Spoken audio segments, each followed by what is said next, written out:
Good evening, church. Tonight I bring you part of my sermon preaching assessment that I am doing for my diploma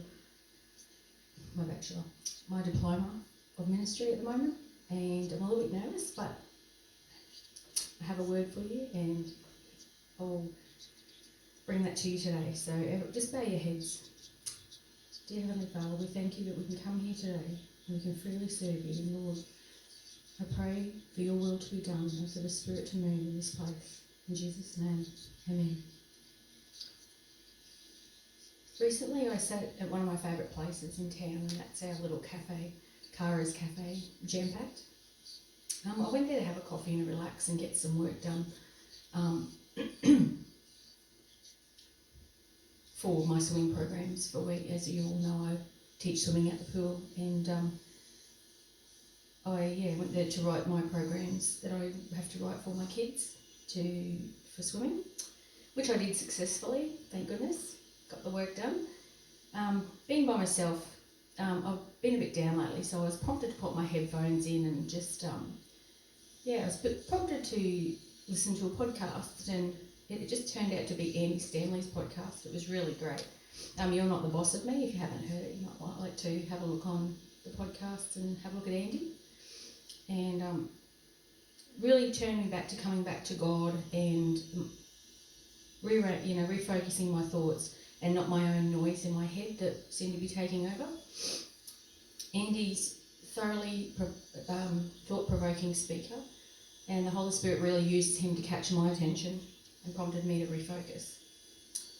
If you remember last week in Nessa's sermon, she told us a little about her struggles this year, and that the only way that she has been able to turn that around is to refocus and to also look back to God, which is, we all know to do that, but sometimes it's really hard. So yes, as I was saying, I have had struggles lately with just being back at the pool this summer. I have gotten really tired and weary and let everything get on top of me and get really heavy. I couldn't see clearly, and God was blurred in my vision to be able to look to Him for my guidance and my help. So weariness was not my friend. It led me to give in to emotions of toxic voices and doubts and disbelief. My cloud of weariness had produced toxic thinking that tainted my heart and ended up flowing from my tongue. I ended up getting mad not mad, but getting upset with a customer, and that has bothered me greatly.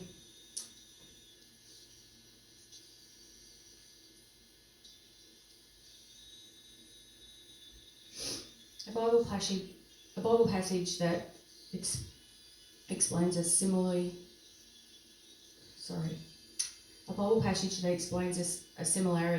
to the toxic voices that are born, that cloud your mind, is what I resonated with, was Matthew 15:8.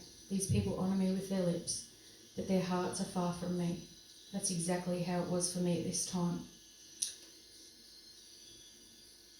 At the same time, it also reminds me of when in the Bible, where in the New Testament, where Jesus was being tested by the Pharisees. And Jesus warned his disciples against them, like he warned us against our thoughts and to keep our hearts pure.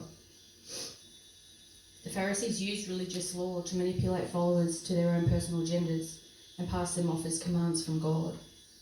And I guess that's what the voices in our head try to talk over us and say that they are in charge, and they deceive us. The deception is like toxic thinking. Jesus, being tested by the Pharisees, warned the disciples against their teaching. When your heart and mind is far from God, you allow deceptive, toxic thoughts to lead to wrong thinking, and anger, which ended up consuming me, gets in the way and gets the better of you. And the worst ends up flowing from you. This is a sign where it's so important to guard your heart. Don't allow emotions to be the boss of you. Let Jesus be the boss of our thinking and thoughts, and refocus on what his words say about our situations. Get into the word and get praying. Proverbs 4:23 in the NIV reads, "Above all else, guard your heart, for everything you do flows from it." That is so true. This is never truer for me than in this time of life stresses. Andy, on the podcast, proceeded to speak on God's promise to the weary. "Come to me, all who are weary, and I will give you rest." Matthew 11:28. This is exactly what I needed to be reminded of. And through Andy's podcast, God showed up. He was reminding me. Jesus promises in John 14:27, "Peace I leave with you, my peace I give you." God's peace is evident. It doesn't come from anything else this world offers. Excuse me. And when Jesus said, "I leave with you, peace I leave with you," that was when he was leaving earth to be in heaven with the Father. And his peace he gave us. To accept Jesus to come into your life, it helps to understand why he came to earth fully human.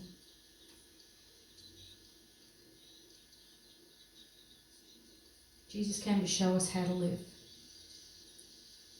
In Ephesians 4:21, he says, "Take my way of life upon you." Ultimately, Jesus laid his life down for all mankind, sent with love from God, the good Father. His promises are true to us today, as they ever were in the New Testament. His promise, you will find rest in him on the inside. You must grab it and guard your heart so that you can stay pure and do God's work. So God bless. And I just have a song to share with you that's called "Surrounded," that came to me during that time that I sat down to write this, and all the feelings came up from what I've been dealing with lately. So it was a great battle song, really. And it goes, "This is how I fight my battles. This is how I fight my battles. This is how I fight my battles.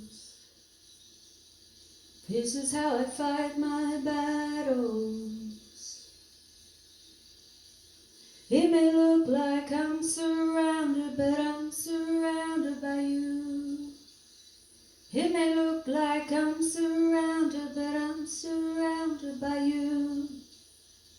Lord, it may look like I'm surrounded, but I'm surrounded by you. It may look like I'm surrounded, but I'm surrounded by you. This is how I fight my battles. This is how I fight my battles. This is how I fight my battles. This is how I fight my battles. Praise you, Lord. In the conclusion of my essay, I'd just like to share that with you. Through this journey of creating this sermon, I was reminded that God recognises our flaws and our strengths.